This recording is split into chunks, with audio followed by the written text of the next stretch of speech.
pada malam hari ini ya.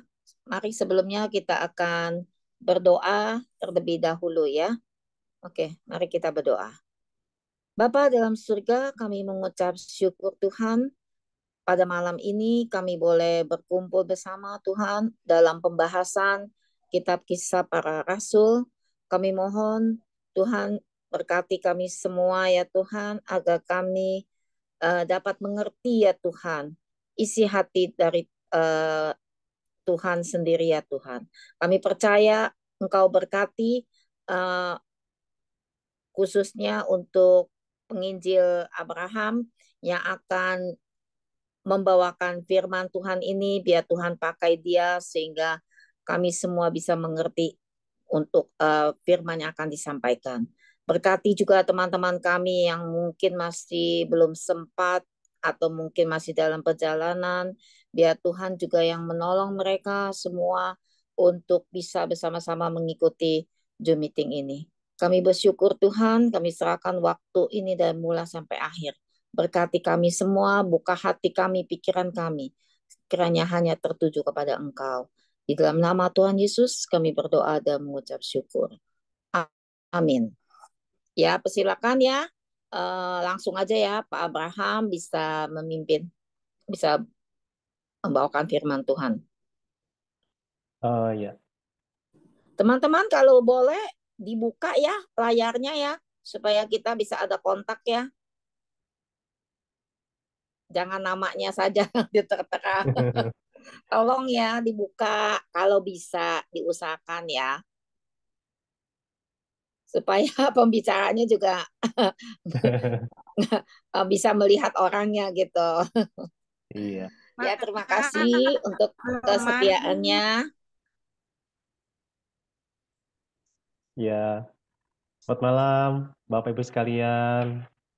Malam. Ya, selamat malam Bu Kiweng, Ko Yanto, Pak Teguh, Dedi, Pak Musa, Ibu Henkim, Ibu Sundari, Ibu Susilo, Pak Sinaga, Ibu Riani.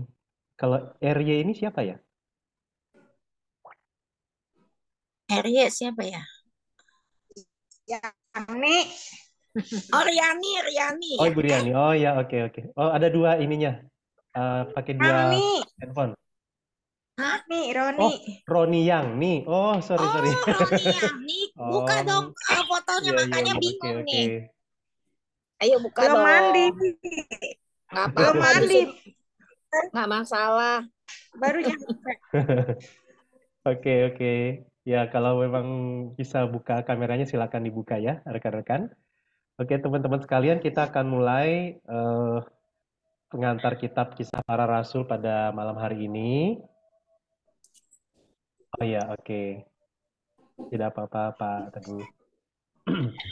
Ya, teman-teman sekalian, kita akan membahas dan mendiskusikan kitab Kisah Para Rasul.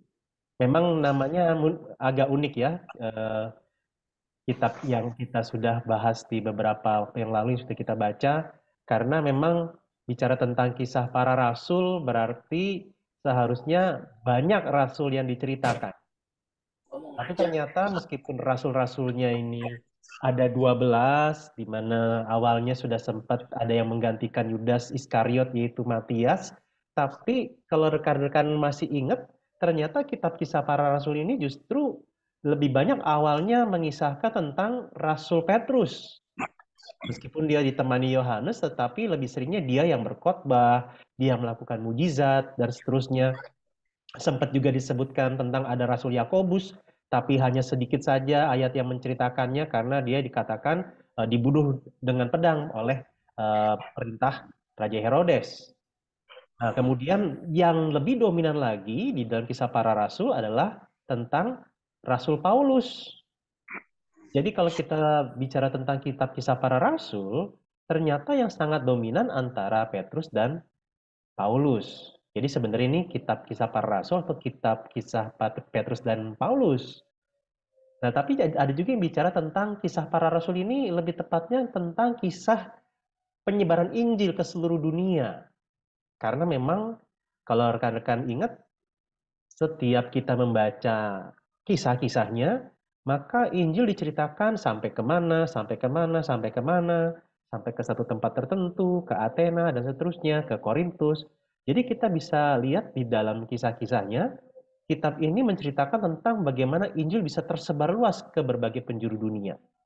Nah, tetapi teman-teman sekalian, bukan hanya bicara tentang itu ternyata, melainkan di dalam kisah para rasul juga kita melihat bahwa disinilah muncul yang namanya gereja mula-mula. Bagaimana ada sebuah institusi ataupun sebuah komunitas gereja, khususnya di dalam kisah para rasul ketika dikatakan di Antioquia itulah pertama kalinya orang-orang yang mengikut Yesus disebut sebagai Kristen. Jadi di sini ada yang mengatakan kitab kisah para rasul ini lebih tepatnya kitab kisah awal mula dan bergeraknya gereja. Kisah gereja, bukan hanya para rasul. Nah, tetapi bukan hanya itu, melainkan kitab kisah para rasul juga ternyata di belakang setiap rasul-rasul yang memberitakan Injil, ada Roh Kudus yang menggerakkan dan menolong mereka. Sehingga ada yang mengatakan bahwa kitab kisah para rasul ini adalah kisah, bukan hanya kisah rasul, tapi kisah Roh Kudus yang bekerja, merintis dan mengembangkan gereja melalui penginjilan yang dilakukan rasul-rasul.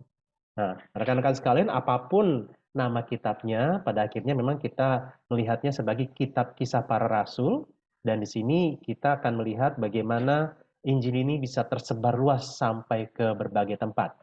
Nah, rekan-rekan sekalian, kalau mungkin rekan-rekan masih ingat, bahwa ketika kita beberapa waktu yang lalu sempat membahas Injil Lukas, maka rekan-rekan mungkin masih ingat bahwa di dalam Injil Lukas pasal 1 ayat 1 dimulai dengan kata-kata ada orang yang namanya Theophilus, Theophilus yang mulia. Nah, jadi kalau di dalam Injil Lukas disebutkan tentang Theophilus. Nah, di dalam Kisah Rasul juga demikian, Theophilus. Masih ingat teman-teman sekalian arti nama Theophilus itu apa? Yang disayangi. Yang disayang. Ya, ada miripnya, ada benar Pak. Tapi Theo ini artinya Allah ya, Theos. Philus ini pecinta ya, mencintai Allah, pecinta Allah atau sahabat Allah, Philia. Jadi Theophilus artinya sahabat Allah. Ya, terima kasih Pak. Nah, jadi rekan-rekan kalau ada temannya atau keponakannya orang di gereja yang namanya Theophilus, sebenarnya artinya sangat indah, sahabat Allah. Dan kalau rekan-rekan mungkin mau punya anak, kasih nama ini juga boleh ya. Oke. Ya rekan-rekan, jadi itu sepintas saja untuk informasi, tapi arti namanya sangat indah ya, sahabat Allah. Nah, jadi rekan-rekan ketika di ayat 1, Kisah Rasul pasal 1, dikatakan, Hai Theophilus, dalam bukuku yang pertama, aku menulis tentang segala sesuatu yang dikerjakan dan diajarkan Yesus, sampai pada hari ia terangkat. Nah, jadi teman-teman sekalian, ayat 1 ini seperti sedang meringkas tentang Injil Lukas. Jadi kalau beberapa waktu lalu kita belajar tentang Injil Lukas, maka inti dari Injil Lukas itu apa? Di ayat 1 dan 2 inilah intinya. Segala sesuatu yang dikerjakan dan diajarkan oleh Yesus di dalam masa-masa Yesus ketika hadir secara jasmani di tengah-tengah dunia ini. Nah, karena itu untuk kisah para rasul berarti adalah lanjutan dari Injil Lukas ini, yaitu segala sesuatu yang tanda kutip terus dikerjakan oleh Yesus melalui Roh Kudus atas para rasul. Itulah kenapa kita lihat di ayat 2 dikatakan, sebelum itu ia telah memberi perintahnya oleh Roh Kudus kepada rasul-rasul yang dipilihnya. Jadi sebelum Tuhan Yesus terangkat ke sorga, dia menyampaikan perintahnya kepada rasul-rasul, dan perintah ini akan bisa dilakukan oleh para rasul ketika mereka dipimpin, dikuasai oleh Roh Kudus. Nah, jadi kisah para rasul intinya adalah bicara tentang segala sesuatu yang terus dikerjakan oleh Yesus melalui Roh Kudus atas para rasul. Nah, jadi kita lihat di sini apa ya yang menjadi tema utamanya, bagaimana pekerjaan Tuhan Yesus ini bisa terus-menerus dikerjakan oleh para rasul dengan pertolongan Roh Kudus.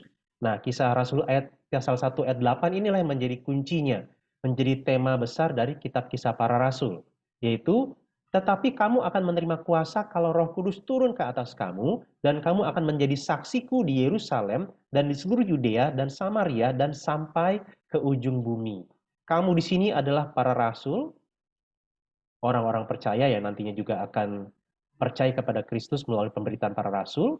Mereka akan menerima kuasa ketika Roh Kudus turun atas mereka, sehingga mereka menjadi saksi Kristus di Yerusalem, seluruh Yudea, Samaria, dan sampai ke ujung bumi. Nah, jadi rekan-rekan sekalian, ini sebenarnya tema besar dari kisah para rasul. Pergerakan penginjilan, kesaksian para rasul dengan pertolongan Roh Kudus mulai dari Yerusalem, kemudian sampai ke seluruh Yudea. Yudea ini provinsinya. Jadi kalau Yerusalem itu kotanya, Yudea adalah provinsinya. Nah, kemudian berkembang sampai ke daerah lain, yaitu Samaria, dan nanti sampai ke ujung bumi. Nah, inilah gambaran besar dari kitab Kisah Para Rasul. Nah, tapi memang tidak mudah rekan-rekan sekalian. Kenapa demikian? Karena yang namanya saksi, nah teman-teman sekalian, saksi kalau dalam bahasa Yunani itu adalah marturia. Kesaksian ya. Kesaksian itu marturia. Nah, ada kata yang mirip dengan marturia yang mungkin rekan-rekan juga tahu. Kata apa teman-teman sekalian? Mati syahid, kata lainnya apa kira-kira? Mati? Martir. Ya, betul. Siapa yang jawab itu? Eri. Ya, itu maaf ya, tapi saya nggak bisa kasih sepeda. Tapi ya benar, bahwa kata marturia itu punya kemiripan dengan kata martir. Jadi artinya ketika seseorang itu mau memberikan kesaksian, maka dia punya risiko akan bisa jadi seorang martir. Dia bisa-bisa mati demi kesaksiannya. Nah, jadi inilah gambaran dari kitab Kisah Para Rasul di mana saksi-saksi Kristus ini diperhadapkan dengan kehidupan dan kematian. Dia bisa terjaga hidupnya, bisa tiba-tiba mati, seperti Yakobus yang kemudian dibunuh, atau seperti Stefanus yang kemudian bersaksi dan ternyata dilempari batu sampai mati. Tapi ada juga Rasul Petrus yang ketika berkhotbah 3.000 orang bertobat. Ketika Petrus ditangkap ternyata kemudian ada kuasa Allah bekerja, dia dibebaskan. Nah, artinya ketika seseorang itu mau memberikan kesaksian, khususnya dalam hal ini bersaksi tentang Kristus, maka dia ada risiko. Hidup dan mati sedang dipertaruhkan. Dan memang di dalam banyak kasus pengadilan, yang namanya menjadi saksi itu tidak mudah, karena bisa saja pihak yang sedang dituduh, pihak yang hendak diberikan vonis hukuman, bisa jadi kalau memang dia pelaku yang jahat, maka dia bisa melakukan berbagai cara agar saksi ini nggak bisa menyatakan kesaksian di pengadilan, entah disogok, atau mungkin keluarga si saksi yang disandera, sehingga saksi ini akan bersaksi dusta, berbohong, dan seterusnya. Jadi memang menjadi saksi dimanapun itu nggak mudah, risikonya besar. Termasuk dulu teman-teman sekalian ketika saya waktu masih kuliah, jadi saya kuliah itu dulu di Universitas Indonesia di Depok, rumah saya waktu itu di Tebet, saya jadi dari rumah ke kampus itu naik kereta, dan satu kali ketika saya pulang dari UI ke rumah, dari stasiun UI Depok ke Tebet, kemudian ada rame-rame di situ di bagian peronnya, ada seorang bapak, mungkin dia tentara karena dari posturnya dan juga bajunya, jaketnya, dia sedang menahan seorang jambret. Jadi si jambret ini mungkin mau menjambret dompet si bapak tentara ini, sudah ditonjokin dan kemudian si bapak ini nunjuk ke beberapa orang, ayo sini, silang, ayo dong, bantuin saya. Kalian kan lihat saya tadi mau dijambret sama si orang ini. Nah, ternyata ketika dia bilang, ayo dong, ada dong salah satu dari kalian yang melihat kejadian untuk jadi saksi buat saya. Nah, tapi ternyata rekan-rekan, tidak ada satupun orang yang ada di tempat itu yang melihat kejadian perkara yang mau jadi saksi atas tindakan perampokan atau penjambretan yang terjadi. Kenapa? Karena jadi saksi itu ribet, jadi saksi itu repot, bahkan jadi saksi itu beresiko, riskan. Jadi memang tidak mudah rekan-rekan, makanya dikatakan di sini, kamu akan menerima kuasa kalau Roh Kudus turun ke atas kamu dan kamu akan menjadi saksiku. Kalau bukan karena pertolongan Roh Kudus, rekan-rekan sekalian, kita tidak akan mampu menjadi saksi Tuhan yang setia, baik itu di rumah, di tempat kerja, dan lain sebagainya. Nah, tetapi kita lihat di dalam Kisah Rasul, ada orang-orang biasa, orang-orang pernah gagal seperti Petrus. Begitu dikuasai Roh Kudus, dituntun Roh Kudus, mulut yang pernah menyangkal Yesus menjadi mulut yang mengkhotbahkan tentang Yesus. Nah, jadi rekan-rekan sekalian, kalau saya mau simpulkan dari kitab Kisah Para Rasul ini, kira-kira gambarannya seperti ini. Dari Kisah 1 ayat 8 dikatakan, menjadi saksiku di Yerusalem, seluruh Yudea dan Samaria dan sampai ke ujung bumi, maka Kisah Para Rasul ini kira-kira bisa dibagi menjadi seperti ini bagiannya. Dari Kisah Rasul pasal 2 sampai 7 menceritakan tentang Injil yang bergerak di Yerusalem, sampai akhirnya kemudian Kisah Rasul pasal 8 sampai 12, Injil itu ke seluruh Yudea dan kemudian berlanjut ke Samaria. Nah, mulai pasal 13 sampai 28 ini mengisahkan tentang Injil yang bisa sampai keluar dari daerah Palestina sampai ke daerah Eropa dan seterusnya sampai nanti Paulus di kota Roma. Jadi inilah kira-kira gambarannya dari kitab Kisah Para Rasul yang rekan-rekan sudah baca. Kalau berdasarkan Kisah Rasul 1 ayat 8, maka dibagi seperti ini sehingga rekan-rekan bisa mendapatkan gambaran besarnya. Nah, tapi rekan-rekan saya mau menutup presentasi saya dengan ini. Kalau rekan-rekan baca, Kisah Rasul ditutup dengan Paulus yang tiba di Roma. Padahal Kisah Rasul 1 ayat 8 dikatakan, kamu akan menjadi saksiku di Yerusalem, di seluruh Yudea, dan Samaria, dan sampai ke ujung bumi. Nah, tapi kenapa Kisah Para Rasul ditutup dengan Kisah Rasul pasal 28, di mana Paulus di Roma? Bagaimana caranya Injil bisa tersebar ke seluruh bumi? Ketika Kisah Rasul mengakhiri perjalanan pemberitaan Injil di kota Roma. Dan memang ujung bumi ada yang mengatakan, ada penafsir yang mengatakan ujung bumi pada waktu itu adalah Roma. Kenapa Roma? Karena pada waktu itu penguasa tunggal atas bangsa-bangsa dunia waktu itu adalah Kekaisaran Romawi, di mana pusat kotanya di Roma. Jadi seolah-olah kalau sudah sampai kota Roma yang menjadi pusat penjajahan waktu itu, pusat penjajah kekaisaran waktu itu, maka dianggap itu sebagai pusat dunia atau ujung dunia. Padahal kalau kita di zaman sekarang ya mengerti bahwa yang namanya bumi itu kan nggak ada ujungnya ya, karena bumi itu bulat.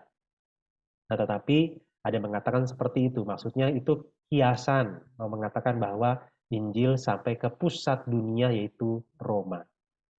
Nah, tapi ada juga yang mengatakan bahwa jangan-jangan memang Kisah Para Rasul ini dibuat menggantung akhir ceritanya, sehingga setelah Rasul Paulus sampai ke kota Roma, maka yang melanjutkan Injil ini bisa sampai ke kota-kota lain, ke bangsa-bangsa lain adalah yang membaca Kisah Para Rasul ini. Tugas pembacalah untuk menyebarluaskan Injil ke pelosok dunia. Nah, gimana caranya? Balik lagi ke Kisah Rasul 1 pasal 1 ayat 8. Mulai dari Yerusalem masing-masing pembaca. Di mana Yerusalemmu? Di dalam keluargamu. Jadi bagaimana rekan-rekan dulunya mungkin ya. Ini sama-sama family altar teman-teman ya. Yang sebelah kiri ini namanya family altar juga nih. Mesbah keluarga juga. Jadi kalau nanti rekan-rekan cari di Google, ini disebutnya family altar. Nah, bagaimana family altar yang mungkin dulu pernah dibuat oleh keluarga-keluarga rekan-rekan atau mungkin family rekan-rekan, sahabat rekan-rekan, kerabat rekan-rekan. Bagaimana ini bisa kemudian berpindah menjadi family altar yang seperti ini, di mana ada keluarga yang berdoa bersama, merenungkan firman bersama-sama, dan kemudian belajar untuk hidup sesuai dengan firman Tuhan bersama-sama. Bagaimana ini bisa berubah ke sini? Nah, mulailah dari Yerusalem kita masing-masing, di keluarga kita. Mari kita mulai sebarluaskan Injil melalui hidup kita, melalui kesaksian kita, melalui tutur kata kita, melalui firman Tuhan yang kita dengar, melalui hidup yang menjadi teladan. Mari kita menjadi saksinya dimanapun Tuhan tempatkan kita, khususnya mulai dari Yerusalem kita, yaitu di dalam keluarga kita masing-masing. Nah, rekan-rekan sekalian, sebagai penutup dari renungan saya adalah begini. Ini info yang saya dapat dari inews.id tentang 8 agama terbesar di dunia. Versi dari berita ini berdasarkan tahun 2022 sampai tahun 2022. Nah, rekan-rekan bisa melihat bagaimana kekristenan tetap menjadi agama yang paling banyak dianut oleh populasi manusia di dunia ini. Ada sekitar 2,38 miliar yang memeluk agama Kristen. Islam 1,91 miliar, Hindu 1,16 miliar, dan seterusnya. Nah, rekan-rekan sekalian, ini 2022. Nah, tapi rekan-rekan sekalian, kalau rekan-rekan mendengarkan dan mengikuti berita di media massa dan media sosial, beberapa negara yang biasanya kita ketahui itu mayoritas Kristen itu ternyata punya tantangannya masing-masing. Kira-kira negara mana aja rekan-rekan yang katanya mayoritas Kristen? Ada yang mungkin mau kasih tanggapan? Negara mana yang biasanya banyak orang Kristennya?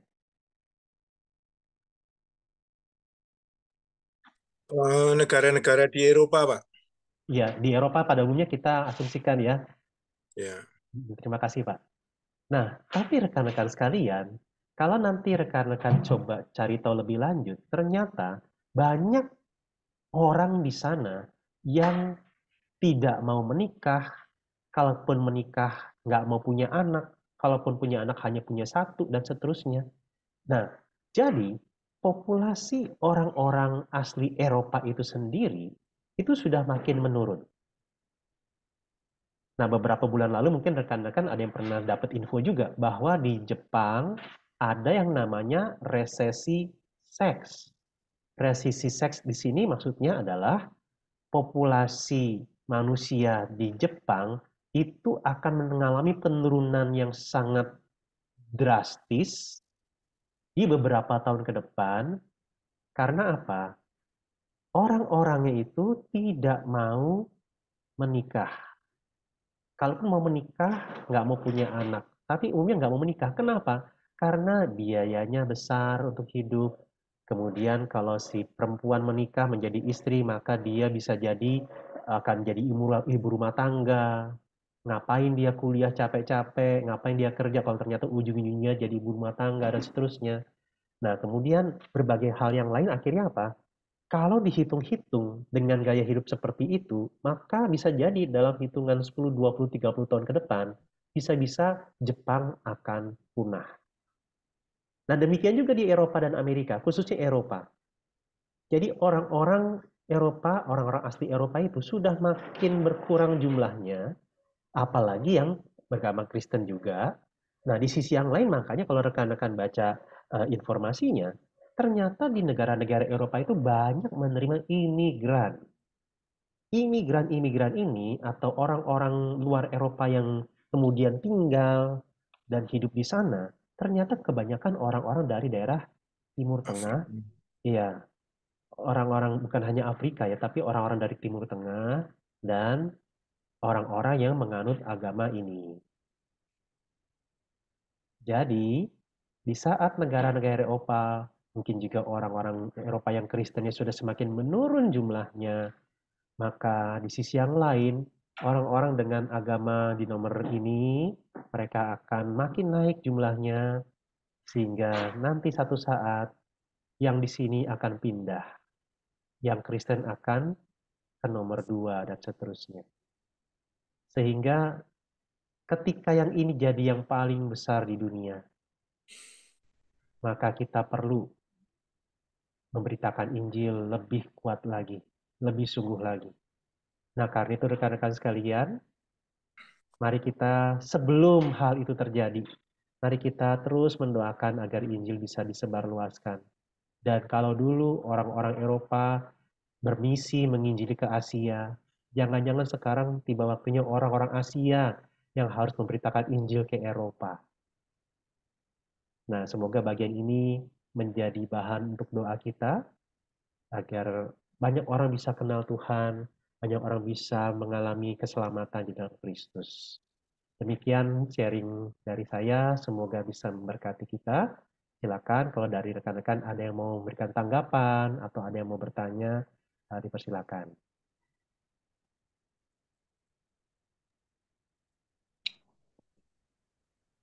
Selamat malam Pak Abraham.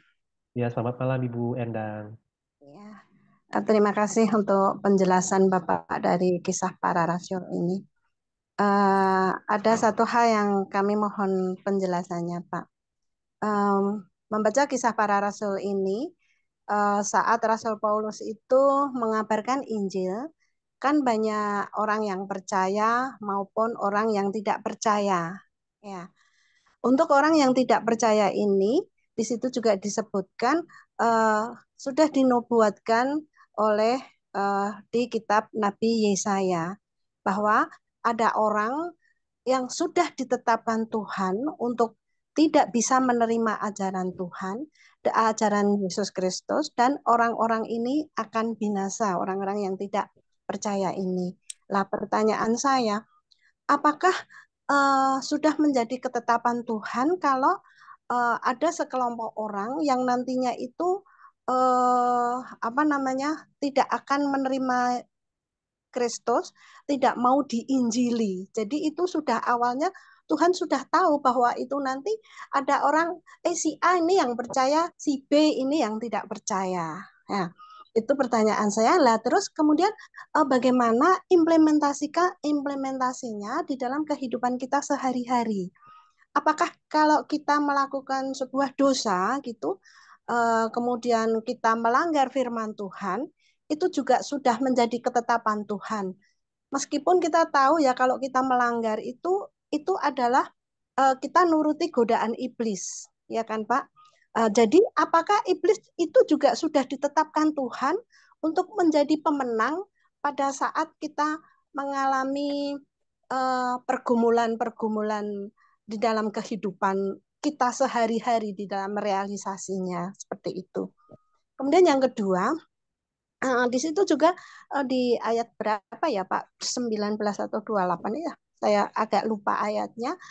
Di situ Rasul Paulus pada saat mengabarkan Injil untuk mereka yang tidak percaya, dia bertanya, apakah kalian belum menerima Roh Kudus? Dijawab belum gitu. Lah, apa sih Pak tanda-tandanya mereka kalau yang sudah menerima atau yang belum? Ataukah ini juga sudah menjadi ketetapan dari Tuhan? Dari awalnya itu sudah menjadi ketetapan Tuhan seperti yang sudah dinubuatkan oleh Nabi Yesaya. Terima kasih Pak Abraham begitu.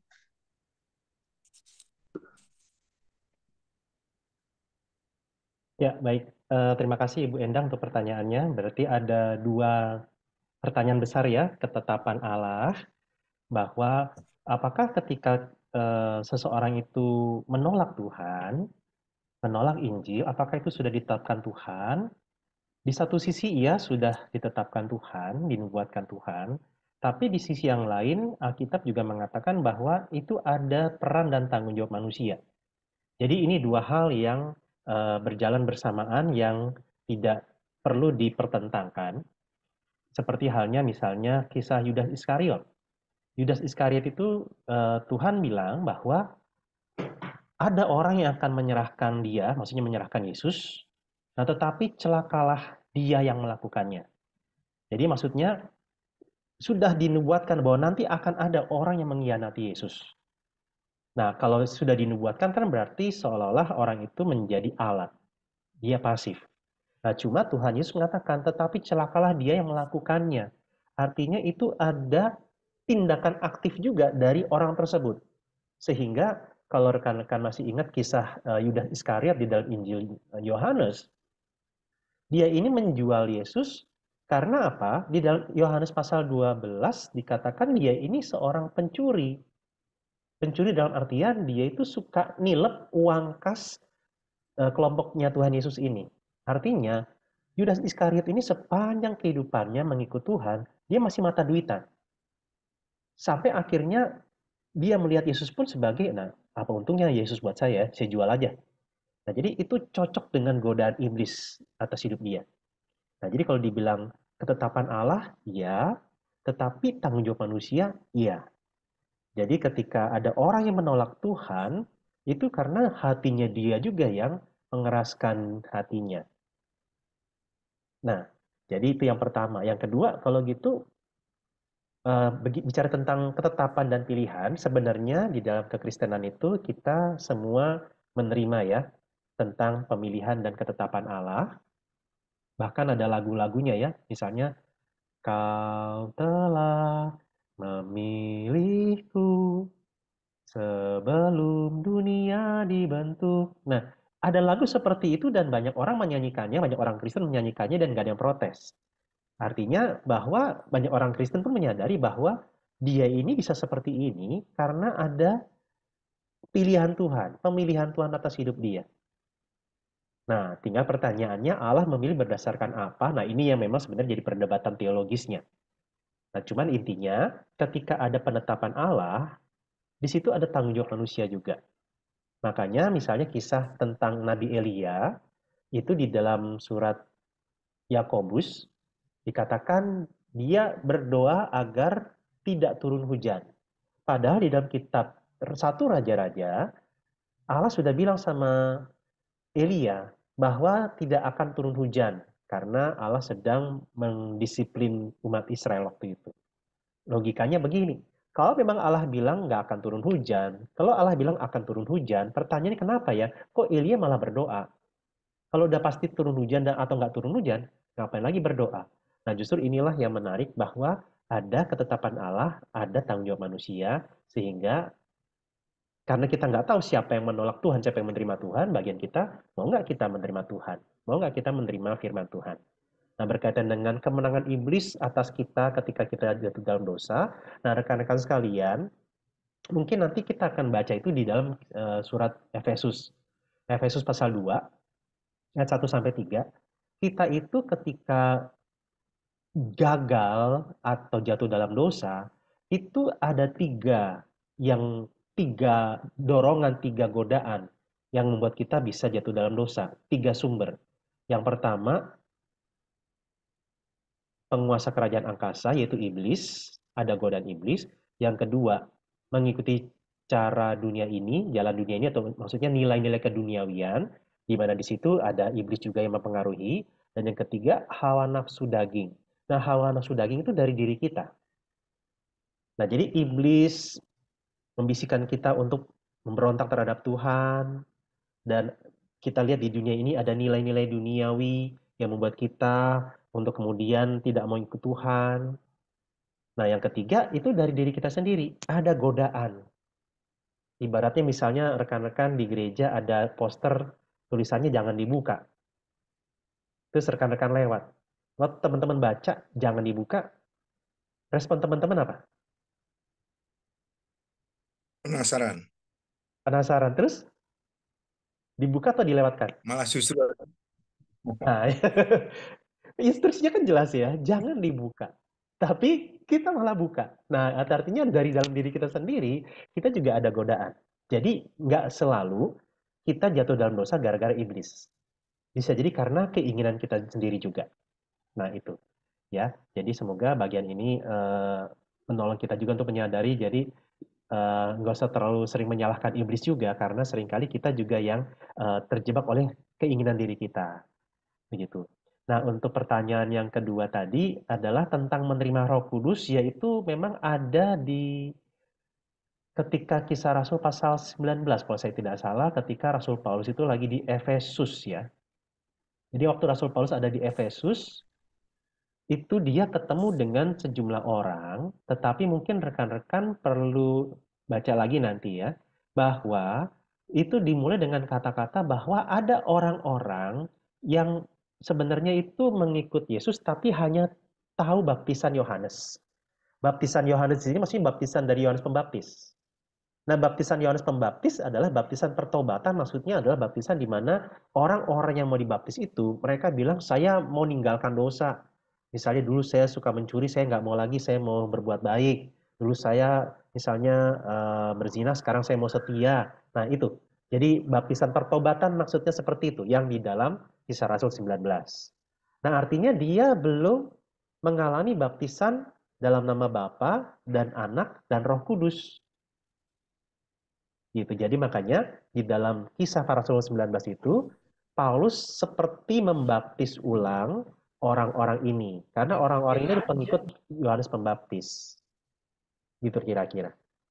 Jadi mereka perlu dibaptis ulang sehingga kemudian melalui baptisan ulang yang dilakukan oleh Paulus, bagaimana orang-orang sekitar itu punya keyakinan bahwa orang-orang ini sudah percaya pada Kristus, yaitu ketika mereka kemudian Roh Kudus turun dan mereka bisa berbahasa roh atau berbahasa lidah, ya. Nah, jadi itu maksudnya ya, Ibu. Mic-nya dibuka dulu, Bu Endang. Kalau saya tidak salah tangkap, jadi pembaptisan yang dilakukan oleh Yohanes itu apakah sebatas pembaptisan mematikan kedagingan seperti itu ya Pak? Sehingga pada saat penginjilan Rasul Paulus sudah menjadi pembaptisan oleh karena roh. Begitu Pak Abraham pemahamannya. Ya, jadi waktu orang-orang ini dibaptis menurut baptisan Yohanes Pembaptis, mereka hanya berkata, istilahnya mereka punya tekad. Saya mau meninggalkan dosa, saya mau hidup benar. Nah, tetapi kan Yohanes Pembaptis sendiri bilang, orang yang sesudah aku, dia akan membaptis dengan roh. Nah, jadi itu maksudnya Yesus Kristus.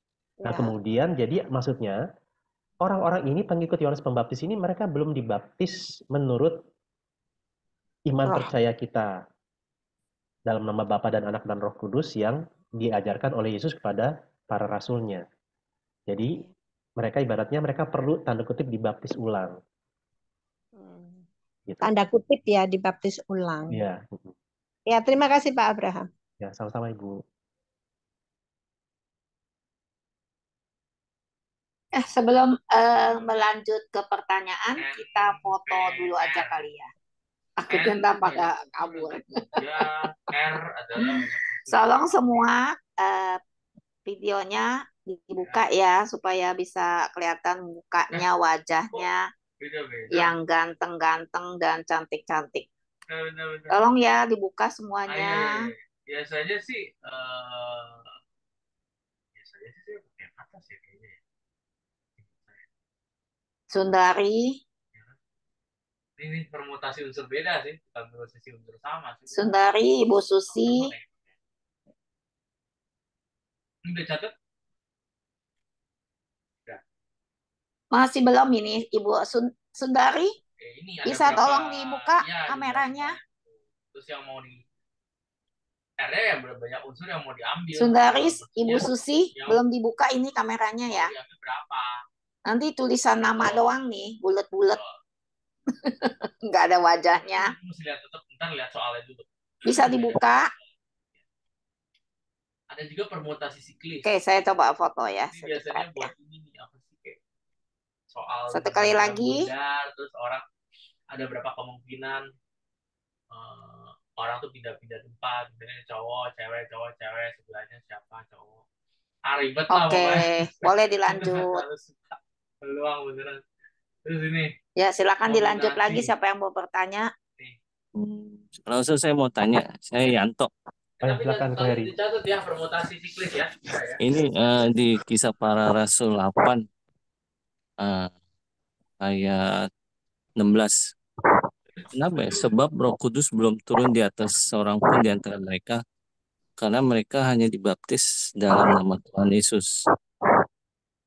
Mungkin apakah memang baptisan yang diberikan kepada mungkin bukan selain murid-murid Tuhan Yesus, hanya baptisan dalam nama Tuhan Yesus, maksudnya apa itu? Saya nggak ngerti. Oke, terima kasih Ko Heri. Itu ya pertanyaannya ya? Iya. Oke. Ya, jadi memang ini agak mirip kasusnya dengan di Kisah Rasul 19. Hanya saja kalau di dalam bagian tadi yang disebut oleh Ko Heri, itu mengisahkan tentang orang yang dibaptis oleh Filipus, tapi Filipus di sini yang perlu dicatat adalah dia itu bukan rasul. Filipus di sini adalah dia Bukan diaken, murid, bukan murid Tuhan Yesus ya. Murid-murid. murid Yesus juga, tapi bukan Murid. rasul. Kan jadi memang Bukan kalau di rasul. dalam ya kita kan setidaknya ada 2 nama Filipus, ya. Iya. Nah, Filipus yang di Kisah Rasul 8 ini adalah diaken. Jadi ketika ada penganiayaan terhadap orang-orang Kristen, maka semua orang Kristen tersebar kemana-mana. Nah, rasul-rasul tetap di Yerusalem. Berarti yang keluar dari Yerusalem yang namanya Filipus ini adalah bukan rasul tetapi diaken. Nah, waktu itu ketika dia memberitakan Injil di sana, di satu tempat di sana itu, di Samaria kalau saya tidak salah ya.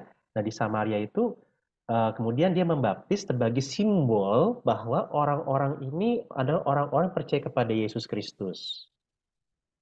Nah, jadi kemudian datanglah rasul dari Yerusalem.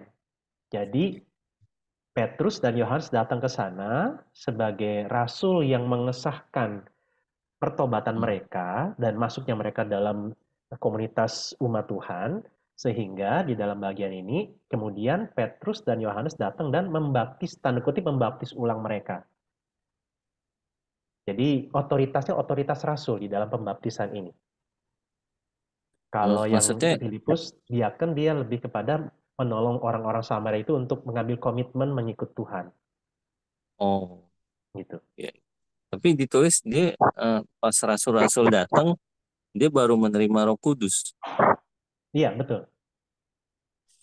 Maksudnya maksudnya Roh Kudus turun atas diri orang-orang percaya. Maksudnya yang sudah dibaptis itu.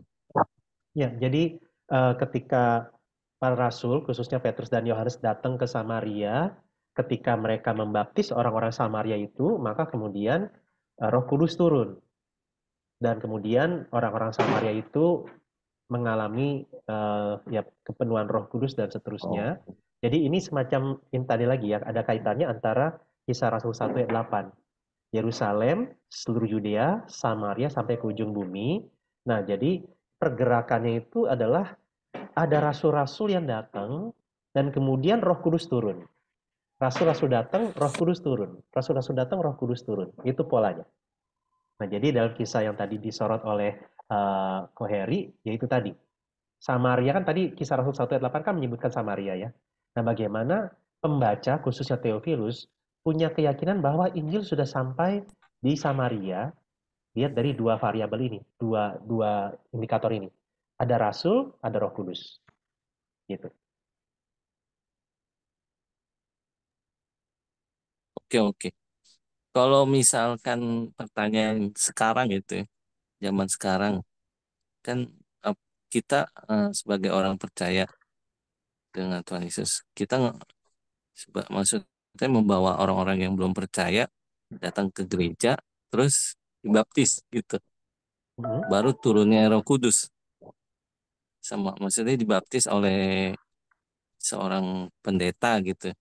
Ya, kalau zaman sekarang, misalnya zaman sekarang. Nah, setelah Kisah Para Rasul ini, jadi ketika sudah ada gereja yang berdiri dan sudah banyak gereja tersebar, dan kita bisa lihat di sini, kita mesti lihat Kisah Para Rasul ini sebagai sebuah gambaran tentang bagaimana dirintisnya gereja, dikembangannya gereja melalui kehadiran Roh Kudus dan pemberitaan Injil para Rasul. Nah, ketika kita misalnya di gereja, penerapannya seperti apa? Nah, penerapannya tetap kita menjadi orang yang menceritakan Injil kepada orang lain, membawa orang kepada Tuhan melalui ibadah di gereja. Nah, untuk orang bisa menerima Kristus sebagai Tuhan dan Juru Selamat, dia butuh 2 hal. Butuh mendengar Injil, yang kedua, dia digerakkan oleh Roh Kudus. Dia ditobatkan oleh Roh Kudus. Nah, jadi ketika orang percaya kepada Kristus, beriman bahwa Kristus adalah Tuhan dan Juru Selamat, itu pekerjaan Roh Kudus. Nah, ketika dia kemudian bilang, saya beriman kepada Kristus, nah salah satu wujud iman percaya dia adalah dengan dia memberikan diri untuk dibaptis. Sebagai gambaran bahwa dia adalah orang yang istilahnya itu mengikatkan diri kepada Kristus secara sah, secara publik, karena biasanya dibaptis itu kan di depan orang banyak, sehingga itu menjadi komitmen iman dia kepada Tuhan dan sesama. Jadi kalau di dalam kekristenan itu pembaptisan di sini bukan berarti kemudian kalau kita belum dibaptis tapi kita sudah percaya Kristus, Roh Kudus nggak turun, nggak begitu ya. Tapi melalui Pentakosta ini sebenarnya melalui Kisah Rasul mau dikatakan Roh Kudus sudah turun, dan kemudian Roh Kudus ini juga lah yang akan menginsafkan orang atas dosa. Ini mungkin kita masih ingat kalau di dalam Injil Yohanes. Oke, thank you. Thank you, Pak. Sama Ferry. Jadi memang kalau di gereja kita meyakini baptisan itu tidak perlu 2 kali, di mana ada baptisan air dan baptisan roh. Karena ketika kita di dalam kekristenan kita mengimani Kristus sebagai Tuhan dan Juru Selamat, Roh Kudus hadir dalam hidup kita. Roh Kuduslah yang menolong kita untuk beriman pada Kristus. Sehingga kita kemudian memberi diri untuk dibaptis.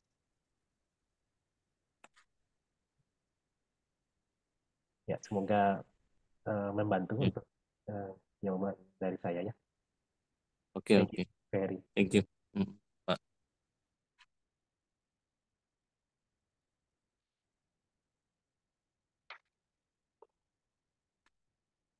Apakah ada lagi yang mau bertanya?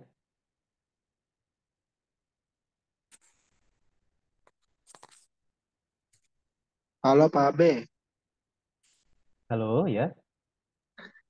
aduh ini agak terlambat nih. Oh Agak ya, Stephen terlambat. ya. Iya, Oke. agak.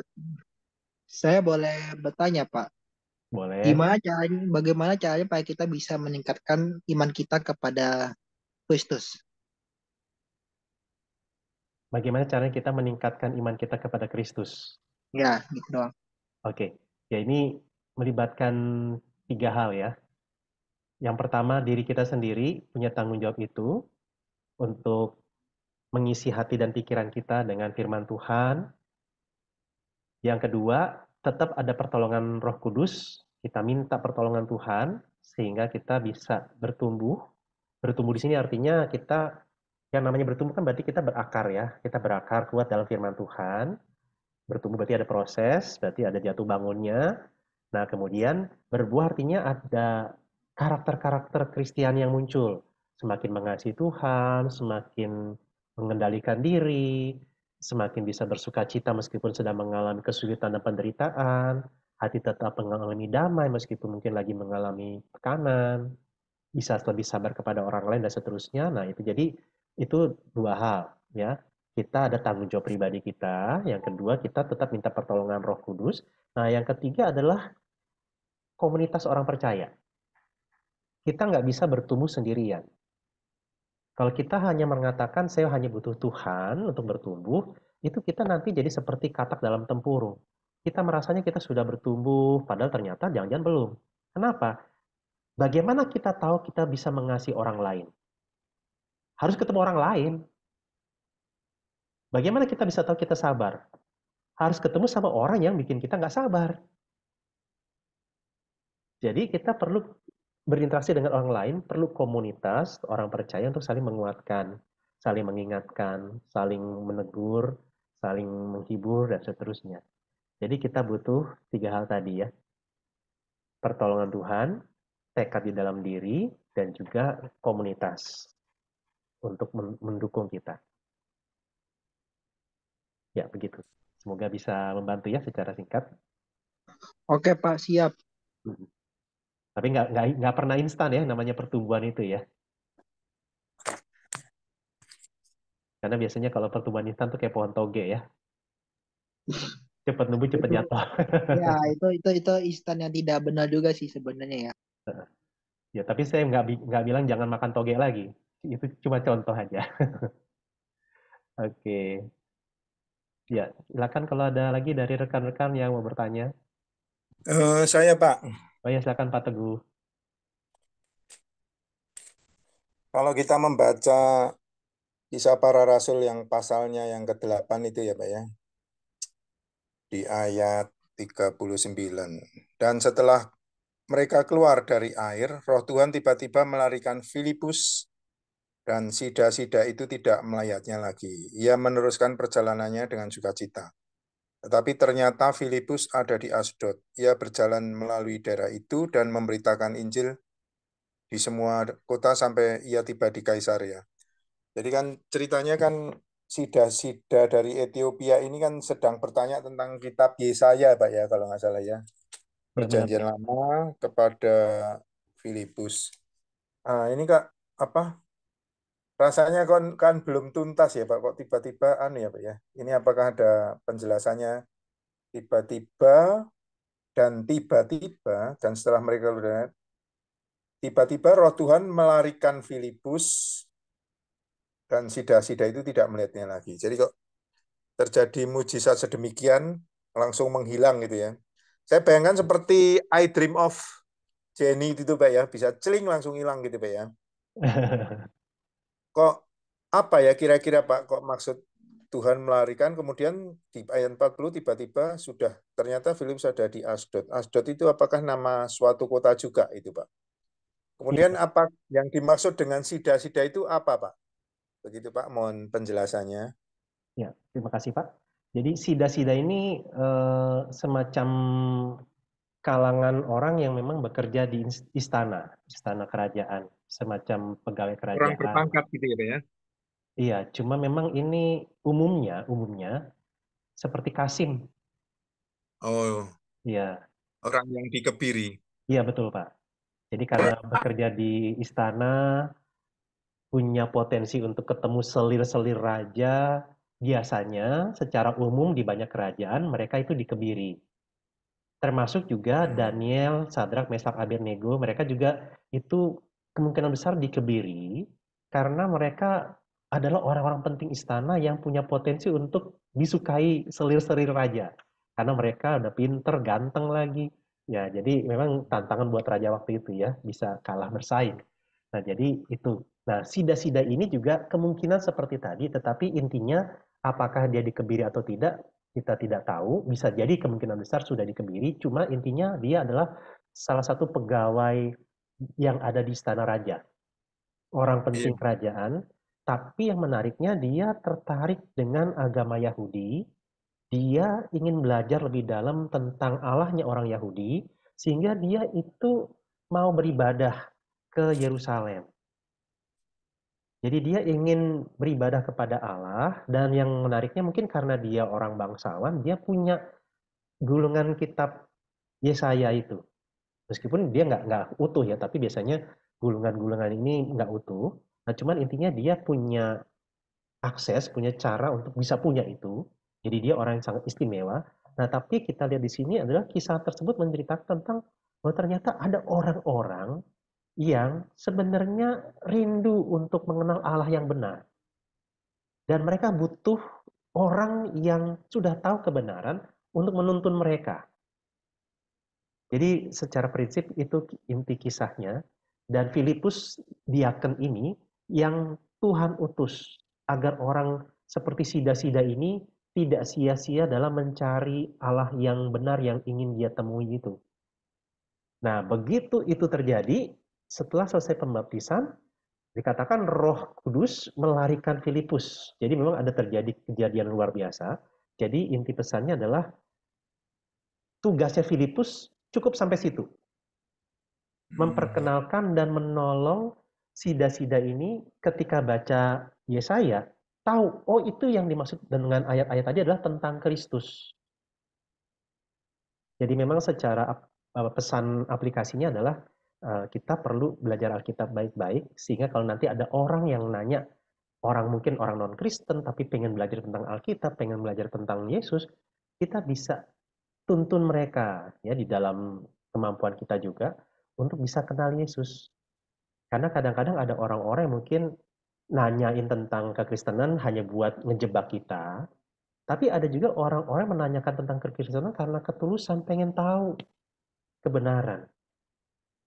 Nah, jadi memang kita bagian ini semoga semakin menyemangati kita untuk belajar Alkitab, sehingga nanti ketika ada orang di keluarga yang bertanya dengan serius dan tulus tentang kekristenan, ya kiranya Tuhan tolong kita untuk bisa membimbing dia kenal Tuhan melalui Alkitab yang pernah kita baca. Begitu. Nah, cuma memang kisah ini hanya intinya bicara tentang tugasnya Filipus cukup sampai situ. Kita nggak tahu apakah kemudian Tuhan kirim orang lain lagi untuk sida-sida ini, tapi mujizat yang spektakuler tiba-tiba Filipus hilang, itu tidak mengalihkan sukacita sida-sida ini. Karena sida-sida ini begitu bersukacita karena dia kenal Tuhan yang dia selama ini cari tahu melalui kitab Yesaya tersebut. Dan secara spontan begitu melihat sumber air atau sungai, beliau langsung minta ingin dibaptiskan. Jadi kalau menyitir yang sudah Bapak sampaikan tadi dari teman yang bertanya, ada 3 hal untuk supaya kita bisa bertumbuh.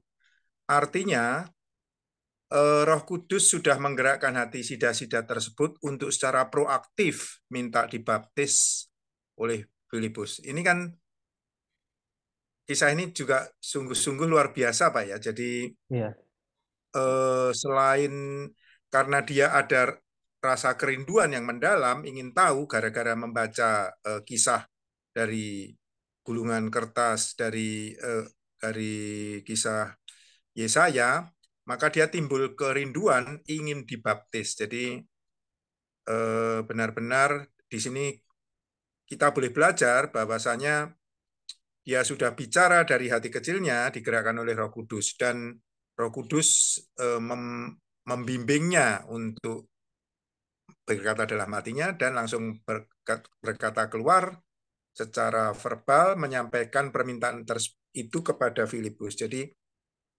benar-benar firman Tuhan ini sungguh luar biasa, Pak ya. Cara bekerjanya adalah seperti itu, Pak ya. Kemudian juga saya boleh belajar, tadi Bapak menyampaikan Filipus langsung diangkat. Nah, tugas Filipus sampai di situ saja. Jadi rasanya di dalam kita menyampaikan Injil, kebenaran, berita sukacita ini kepada orang lain, kita oleh Tuhan dipakai seperti puzzle gitu Pak ya, seperti TTS itu ya. Teka-teki silang, kita menjadi bagian, atau ada juga orang menyebut kita hanya salah satu bakpao, atau kita hanya salah satu mata rantai yang dipakai Tuhan secara luar biasa. Jadi dalam hal ini saya juga untuk meyakinkan diri sendiri serta ya teman-teman yang kita ikut Zoom pada malam hari ini, kita tidak usah terlalu takut Pak ya, bahwasanya gimana. Nanti Roh Kudus sendiri yang akan bicara melalui kita. Dan terus terang saya sering Pak menemui demikian di dalam setiap peristiwa dalam hidup. Jadi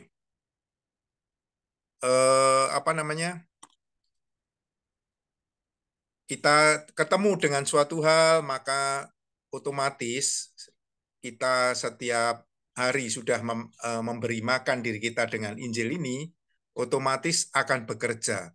Memang pada mulanya adalah bagaimana ya kita memahami kitab-kitab ini, yang seperti sudah pernah saya sampaikan juga, kitab Maliaki, kitab Raja-Raja, maupun yang isinya mengenai tradisi-tradisi orang Yahudi. Memang untuk masuk, menurut pengalaman saya, kitab Perjanjian Baru ini sungguh-sungguh suatu kitab yang menarik. Nanti untuk makin mendalam, kita langsung flashback menuju ke sejarah sebelumnya, yaitu kitab Perjanjian Lama yang sudah disampaikan. Jadi, saya pikir juga memang cara kerja Tuhan sungguh-sungguh luar biasa, karena Dia yang mempunyai skenario besar, sebagai sutradara yang tunggal, kita hanya sebagai wayangnya, sebagai pemainnya. Saya pikir kita harus berserah penuh kepadanya. Dan sebagai pemain, ya kita tentunya harus tunduk Pak ya dengan sang sutradara tersebut. Yang penting kita sudah melakukan bagian kita, maka Tuhan, yakinlah, pasti Tuhan sendiri yang akan memperlengkapi. Itu sih Pak yang boleh saya sampaikan. Terima kasih. Ya, terima kasih Pak Teguh untuk responnya. Dan memang tentang sida-sida Ethiopia ini memang cukup menariknya dalam arti bahwa ini mengisahkan juga tentang kalau nanti kita lihat kisah para rasul itu bicara tentang bagaimana Allah itu pengen memberkati bukan hanya orang Yahudi, tapi Iya. semua umat manusia, termasuk orang Ethiopia pun Allah pengen berkati dan pengen selamatkan. Nah, jadi ini memang satu kabar baik untuk semua bangsa. Nah, yang kedua tadi tentang Mbak Pau tadi yang Pak Teguh singgung, mungkin ini bisa mungkin menolong juga untuk rekan-rekan dalam artian begini. Eh, kan kisah para rasul ini menceritakan tentang Injil itu perlu untuk kita terus sebarluaskan kemana saja, bahkan kalau bisa di Yerusalem kita masing-masing alias di keluarga kita. Nah, ilustrasi Bapak tadi maksudnya begini. Misalnya saya lapar dan kemudian Edi bawa satu bakpao kasih ke saya, Bu Kiweng kasih bakpao satu ke saya, kemudian Ibu Cucu kasih bakpao ke saya, istri saya kasih bakpao ke saya, Lindawati ya. Terus kemudian Pak Teguh ngasih bakpao ke saya dan akhirnya saya kenyang. Nah pertanyaannya yang membuat saya kenyang itu bakpaonya siapa? Ya. Bapaknya Edi, bapaknya Bu Kiweng, bapaknya Bu Cici, bapaknya Pak Teguh atau bapaknya istri saya? Jawabannya adalah lima-limanya. Semua bapak itulah yang membuat saya kenyang. Semua bapak itu membuat saya kenyang. Nah, maksudnya adalah ketika kita punya kerinduan untuk memberitakan Injil kepada anggota keluarga kita, tetangga kita, famili kita mungkin hanya memberikan satu bakpao saja ke mereka. Mungkin ada orang lain lagi kasih bakpao yang lain kepada mereka. Mungkin mereka dapat bakpao ketika di ibadah gereja. Tetapi intinya, mau nggak kita kasih bakpao itu? Gitu. Iya. Yang membuat mereka kenyang, pasti salah satunya ada bakpao ya dari kita. Bagian kita mau nggak kasih bakpao itu? Oke, ya makasih Pak Teguh untuk bakpaonya. Ya, silakan rekan-rekan kalau ada yang mau menanggapi atau mungkin mau ada pertanyaan lagi. Atau dari Bu Kiweng gimana Bu? Apakah sampai jam berapa ya? Oh, Bu Kiweng lagi ada urusan ya. Ada yang mau nanya lagi mungkin rekan-rekan? Mungkin satu atau dua pertanyaan lagi.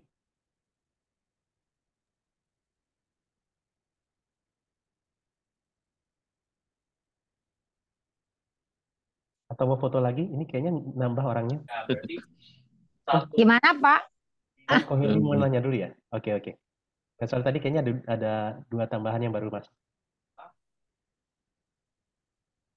Oke, silakan Ko Heri. Nggak apa-apa kalau mau nanya dulu. Oh iya, Eh ini mungkin tentang ajaran dari Tuhan Yesus ya. Kayak kasihilah dirimu, kasihilah sesamamu seperti dirimu sendiri ya. Eh, itu apa ya? Saya dapat dari, maksudnya saya aplikasikan dalam dunia kehidupan saya di dalam perdagangan gitu ya. So, mungkin halo, mu- Iya, ya. mungkin itu bisa diterapkan, maksudnya ajaran dari Tuhan Yesus itu benar loh, maksudnya dalam arti kita mengasihi, kita memberi, kita apa ya, dikali 8 C2. memberikan, misalnya kalau dia lebaran kita kasih dia C2 dikali 8. sarung, kita kalau kita Sincia kita kasih dia eh, dodol kue Cina gitu.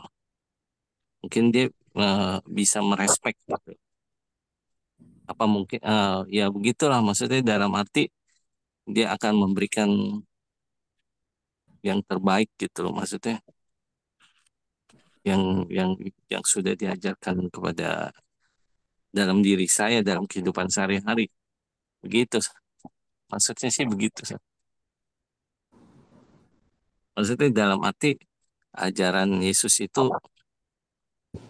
bagus untuk ditiru gitu loh. Oh iya, ya. Jadi itu pengalaman dari Ko Heri ya, gimana Ko Heri belajar untuk mengasihi sesama, termasuk juga pembeli atau mungkin rekan dagang yang bahkan itu mungkin juga non-Kristen ya. Non-Kristen, ya. Jadi melalui Oke. bahasa kasih itu kemudian dia bahkan bisa mengasihi kembali Ko Heri gitu ya. Ngasih, maksudnya memberikan yang terbaik juga memberikan barang-barang yang bagus juga kepada kita gitu. Jadi nggak sembarangan kasih gitu. Kemungkinannya udah berkurang dong. Jadi itu penerapan dari hukum kasih yang Tuhan Yesus ajarkan ya. Jadi Ko Heri coba terapkan dan Ko Heri ngalamin gimana itu Iya benar-benar betul. bisa Itu kayak apa sih? diberkat ya. Jadi berkat ya. Betul betul. 12 C2 karena kan dari 12 ini kan bebas mau cowok cewek terserah lu kan. Sebenarnya Ya mungkin itu pengalaman pribadi saya. Mungkin ya itu aja Ya, sih. ya puji Tuhan. Ya, kita memang perlu belajar juga ya untuk mengasihi sesama termasuk yang belum percaya. Ya kalau Tuhan berkenan dia bisa mengalami kasih Tuhan juga yang melalui kita. Terima kasih Ko Heri untuk kesaksiannya. Oke. Edi mana nih? Biasanya Edi paling banyak nih pertanyaan nih. Kayaknya diam aja nih hari ini. Edi, ayo. Tes. Ya, Ci. Masuk gak Yuk, suaranya? masuk. Jelas. Oh. Enggak, ini saya mau apa? Untuk saat ini kan kalau sekarang kan baptisan itu kayak jadi simbol ya. Kan Roh Kudus yang bekerja ya di dalam kehidupan kita. Nah, terus bagaimana kalau mereka Roh Kudus yang bekerja di dalam kita, terus kitanya kan tinggal ngerespon doang berarti ya. Kan ada beberapa juga misalnya kalau kita percaya, terus kenapa ada orang yang berbalik ke agamanya asal lagi gitu loh, atau mungkin ke pindah ke ke ajaran yang lain lagi. Itu Roh Kudusnya hilang apa gimana ya? Oke. Itu pertanyaannya ya, Edi ya? Iya. Oke. Memang perlu kita lihatnya begini. Yang pertama yang pasti adalah yang membuat seseorang bisa percaya kepada Kristus adalah itu karena pekerjaan Roh Kudus. Nah, tinggal pertanyaannya, apakah waktu orang itu percaya itu benar-benar karena pekerjaan Roh Kudus atau hanya sebatas pengucapan di mulut saja? Nah, memang kemudian kan ada orang-orang yang kemudian memberi diri dibaptis. Nah, baptisan itu sendiri sebenarnya memang meskipun itu simbol, tapi ini sebuah, itu istilahnya kan sakramen.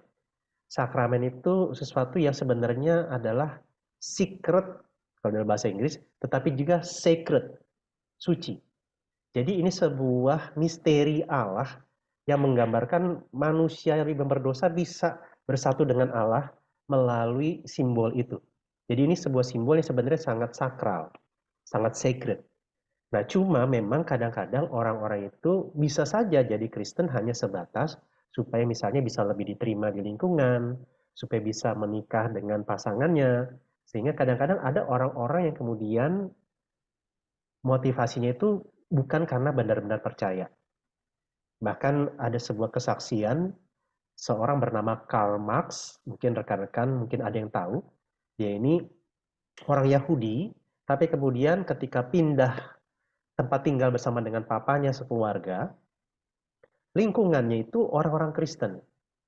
Sehingga akhirnya papanya yang awalnya Yahudi, kemudian pindah agama jadi Kristen. Supaya kalau mau dagang usaha, itu bisa lebih diterima.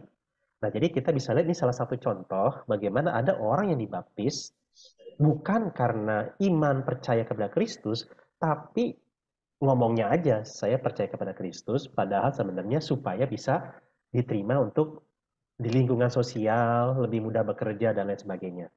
Nah, jadi dengan adanya kemungkinan-kemungkinan seperti ini, maka bisa jadi ada orang-orang yang sudah dibaptis, ternyata beberapa tahun, beberapa belas tahun, atau beberapa puluh tahun kemudian, pindah agama.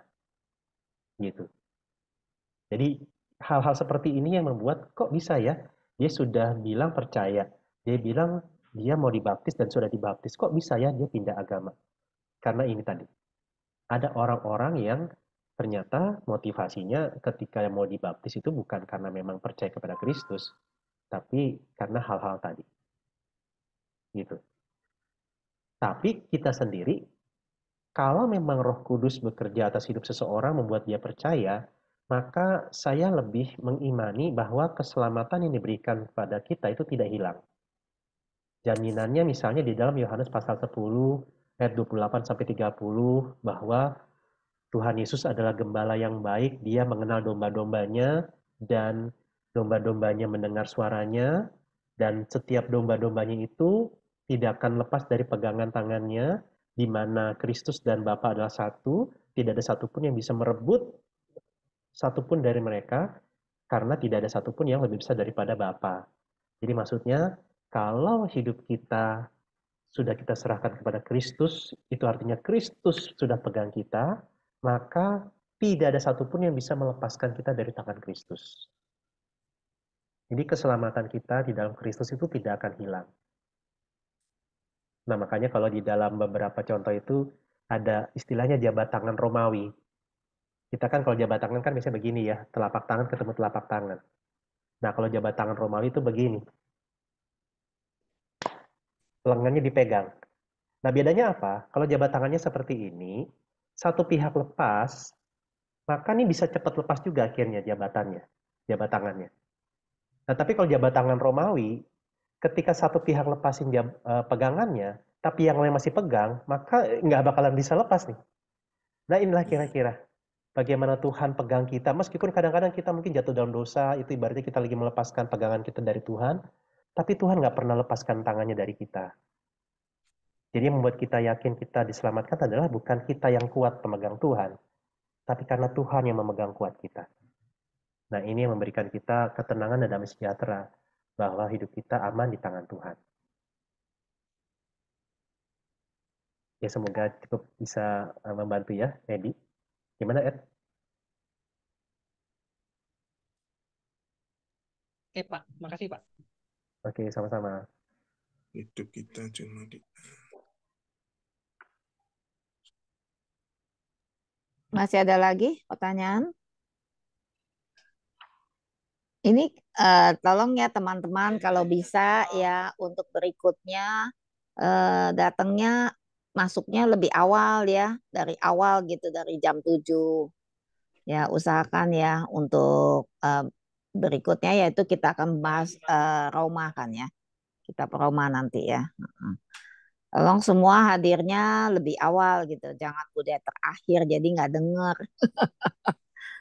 Tapi nanti sih disediakan sih rekamannya juga ya, ada sih. Cuman ya lebih baik sama-sama dari awal gitu. Cuy, ada mau tanya cuy?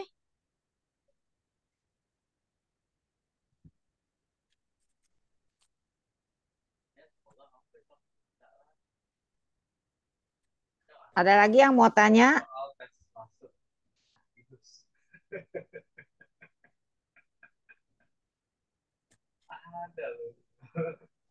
Pak Teguh, gimana Pak Teguh? Ada masih mau tanya lagi Pak Teguh? Pak Teguh sih banyak pertanyaan. Hah? Sementara cukup. Cukup ya. Paling ini Bu, kalau mau berbagi ya boleh. Ini masih ada waktu kah? Boleh. Ini ya sekedar sharing aja Bu ya. Ini langsung penerapan Bu ya. Nah, jadi kan sejak Senin kemarin kan kita ini Bu, ini cerita tentang kehidupan nyata ini. Kan SIM C saya itu kan habis Bu. Jadi ini lupa juga habisnya itu bulan lalu, 7 Juli kan. Nah, suatu ketika saya baca di mass media kan Korlantas mengadakan sistem yang baru yang merupakan mau ujian lah Bu ya. Iya. Kita ini kan harus siksa, harus angka 8, makanya kan Kapolri sampai mengatakan kan, nah, memang kita mau SIM ini mau menjadi pemain sirkus ini gara-gara seorang ibu dari Gresik kan viral itu komplain kan. Nah, puji Tuhan langsung Korlantas merespon hal itu dengan baik dan mulai 1 Agustus 1 Agustus itu berlaku peraturan baru yang relatif lebih mudah gitu. Nah, jadi langsung kita kan dengan jalan yang benar kan Bu. Ya, pertama ya ngapain kita harus bayar mahal-mahal Bu, kan gila itu. Kalau menembak istilahnya kan bisa sampai 500-700 ya buat apa kan. Jadi karena sudah dipermudah, kemudian juga kita lihat di media sosial juga banyak yang udah lulus gitu. Nah, jadi ceritanya Senin itu ikut ujian teori itu Bu, ya kan, ujian teori. Soal kan terdiri dari 30 buah. Kemudian untuk lulus gitu kita harus mengerjakan 21 soal gitu. Nah, itu apa benar-benar nyaris-nyaris terus itu. Pada hari pertama Senin saya ikut ujian tuh hanya benar 19, berarti kan fail. Besoknya ngulang. Besoknya hari Selasa saya nyaris lagi Bu, cuman benar 20 gitu. Nah, hari ketiga ini langsung evaluasi kan sambil apa ya? Oh, mungkin karena waktu itu hari pertama kedua saya datangnya ini nyaris kan, saya datangnya santai kan, bukan jam kerja mereka kan sampai jam 11, jadi jam 10.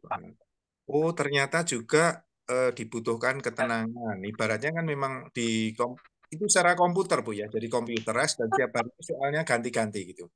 Dan pokoknya kalau Dan nggak bisa apa? ditipu lah Bu, nggak bisa kita main curang gitu nggak bisa. Pokoknya langsung Tapi langsung. Dan soalnya sebenarnya kan sederhana, maksudnya benar dan salah saja langsung ini.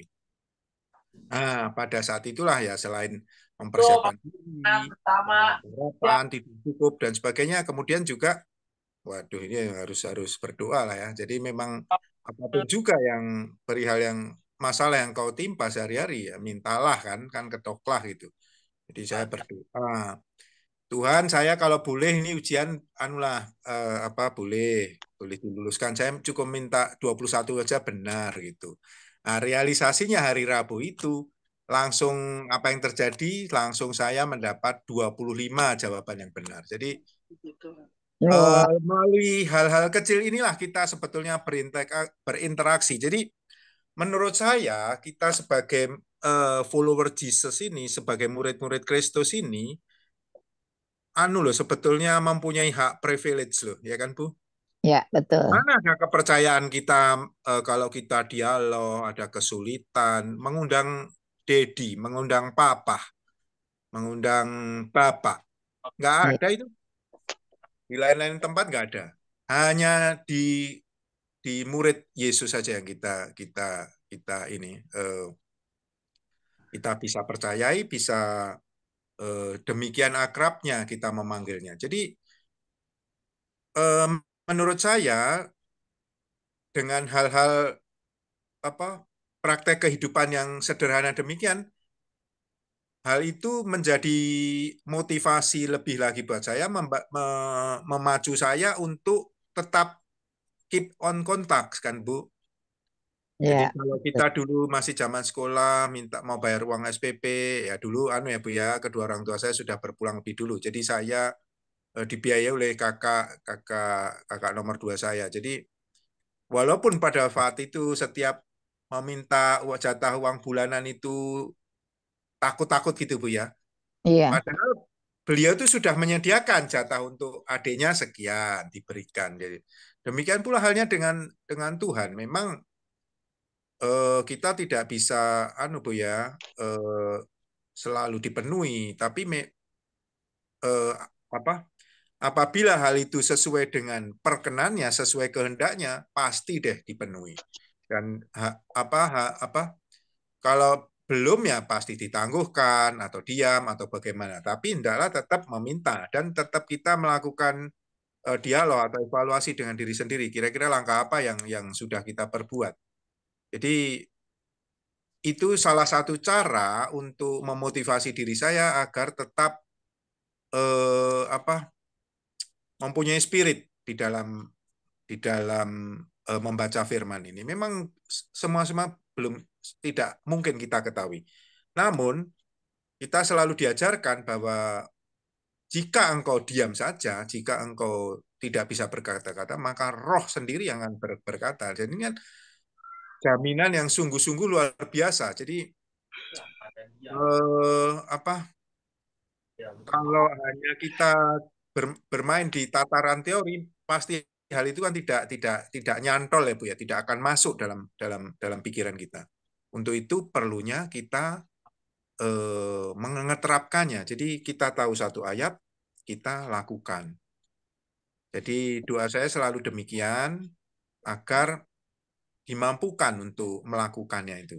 Nah, bagaimana kita mau melakukan kalau kita juga nggak paham? Ya Nah, nggak masalah, pokoknya kita lakukan saja. Nanti pada saatnya pasti pasti suatu ketika, oh ya, ini kaitannya demikian. Kita pasti dibukakan. ya Itu iya. sih Amin. Bu, yang boleh Ya, saya rasakan di sharing.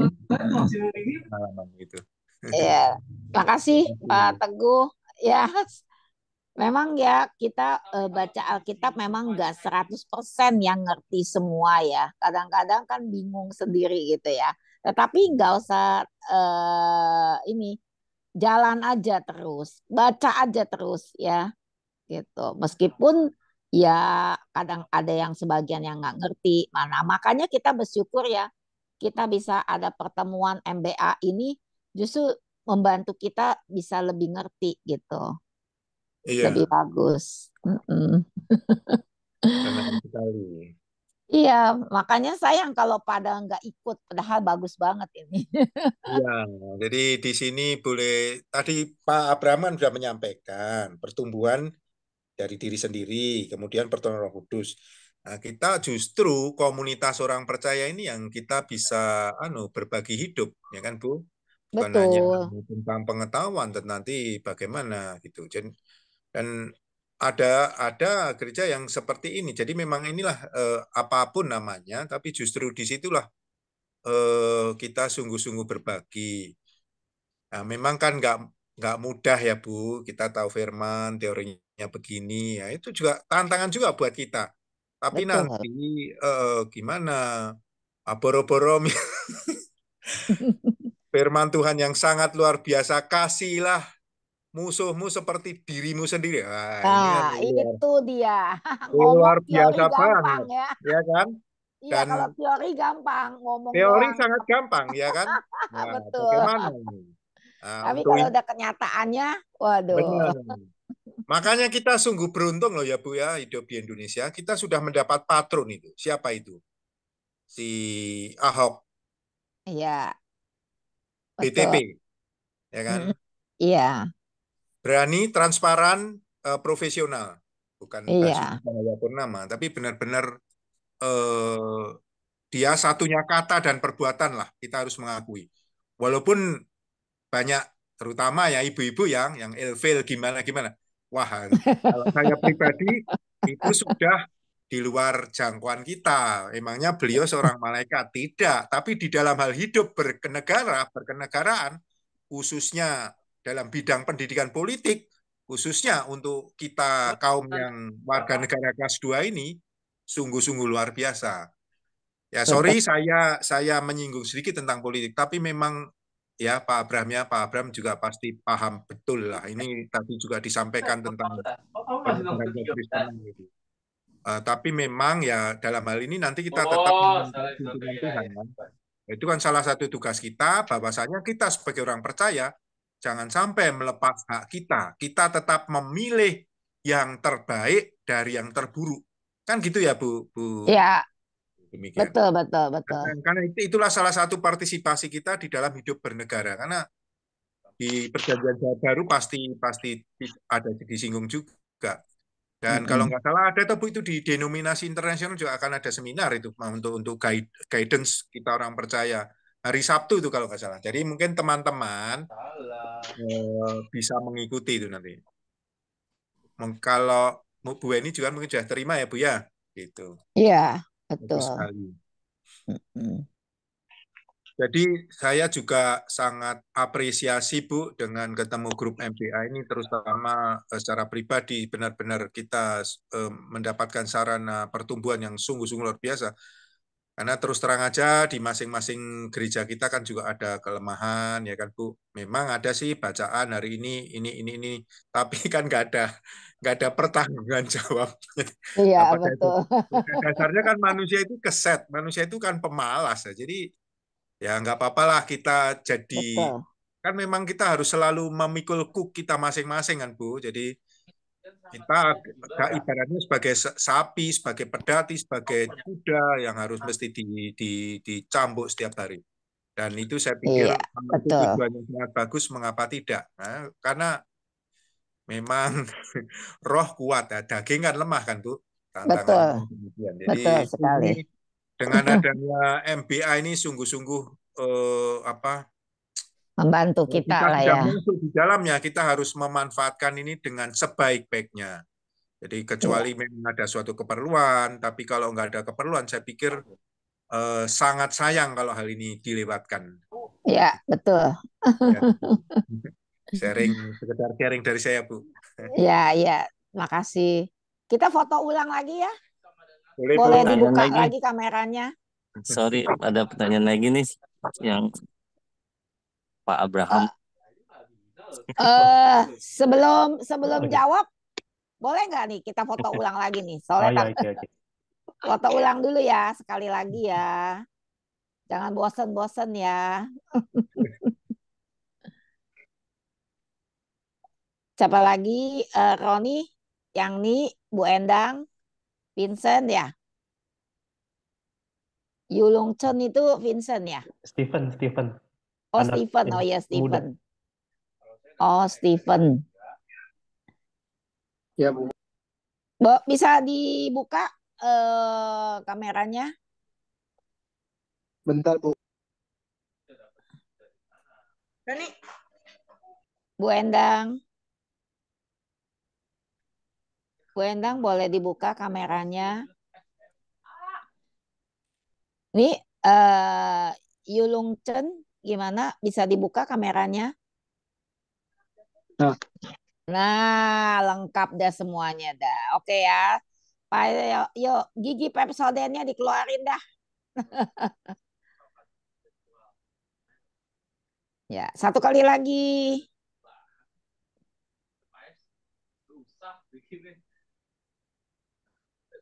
Oke, terima kasih semuanya. Ayo dilanjut, siapa yang mau bertanya lagi?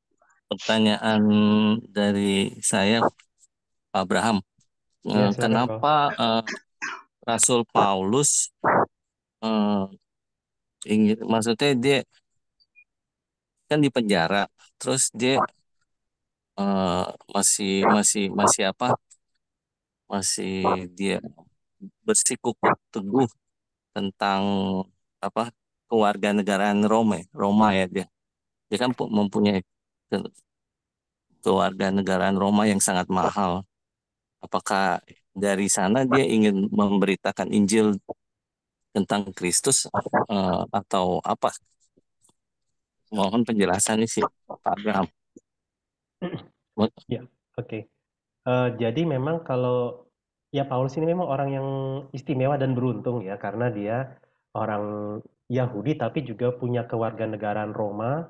Nah, untuk orang bisa punya meskipun dia bukan orang Romawi itu harus bayar mahal banget. Nah, tapi dia bisa punya itu. Nah, jadi itu yang membuat dia itu nggak cepat gampang dihukum mati oleh orang-orang pada waktu itu dan dia bisa ikuti prosedur pengadilan. Nah, jadi memang itu salah satu ibaratnya masa lalu yang dia punya yang bisa dia pakai untuk melayani Tuhan. Gitu. Jadi ada hal-hal yang dia miliki sebagai sarana untuk dia bisa melayani Tuhan, salah satunya dengan kewarganegaraan Romawinya itu. Nah, terus kemudian sebenarnya dia sendiri di surat Roma, kan mungkin rekan-rekan udah sempat baca ya di pasal 1, memang dia punya kerinduan sebenarnya untuk ke Roma. Dia belum pernah ke kota Roma sebelumnya sebagai seorang Kristen, tapi dia punya kerinduan untuk ke kota Roma untuk memberitakan Injil di sana. Nah, tapi sayangnya kalau dalam kisah para rasul, kita melihatnya dia itu ke kota Roma gara-gara naik banding pengadilan. Iya. Nah, dia di Roma itu di penjara. Tapi penjaranya penjara rumah ya. Kisah Rasul 28 kan ditutup dengan dia ada di rumah yang dia sewa. Tapi di situ ada prajurit Romawi yang jagain. Jadi dia kayak tahanan rumah di sana. Gitu. Tapi justru di situ orang-orang datang, dia ceritain Injil, orang-orang datang, dia beritakan tentang penjaga Romawinya itu kan ada shift-shiftnya. Nah, penjaganya itu diajak ngobrol, ibaratnya satpamnya nih, penjaga prajuritnya diajak ngobrol, ceritakan tentang Injil, ganti shift, ngobrol lagi dengan prajurit yang lain, ceritakan lagi Injil. Makanya nanti kalau nanti kita baca surat Filipi, di situ dibilang, seluruh istana tahu bahwa Paulus itu dipenjara karena Injil, bukan karena tindakan kriminal. Jadi prajurit-prajurit itu yang jagain dia gonta-ganti shift itu pada tahu kalau Paulus tuh di penjara karena Injil. Jadi dia ceritakan Injil di sana.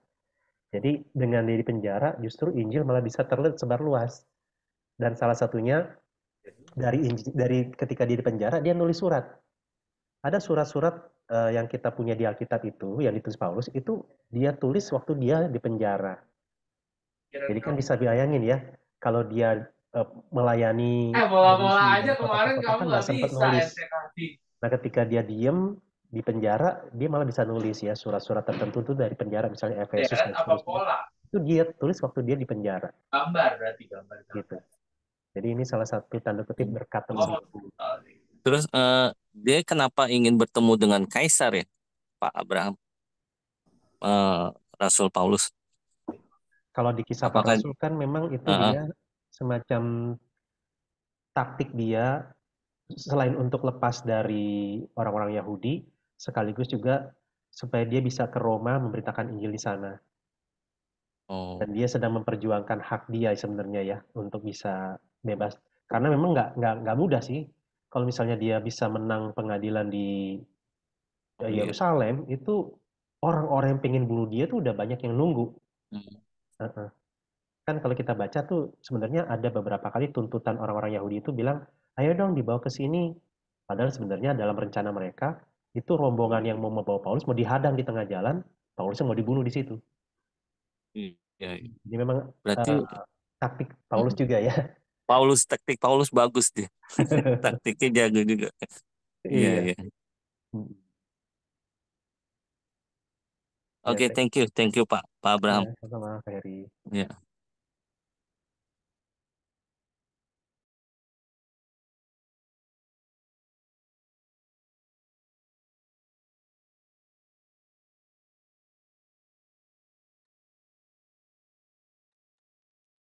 Apakah masih ada lagi? Kalau nggak ada, kita tutup ya. Oke, Bu. Siap. Oke. Pak Musa bisa pimpin doa? Pak Musa?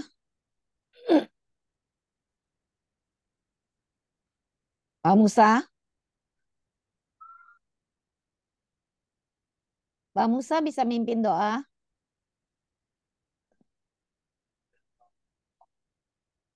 Kalau gitu saya minta Pak Teguh ya. Boleh mimpin doa Pak Teguh?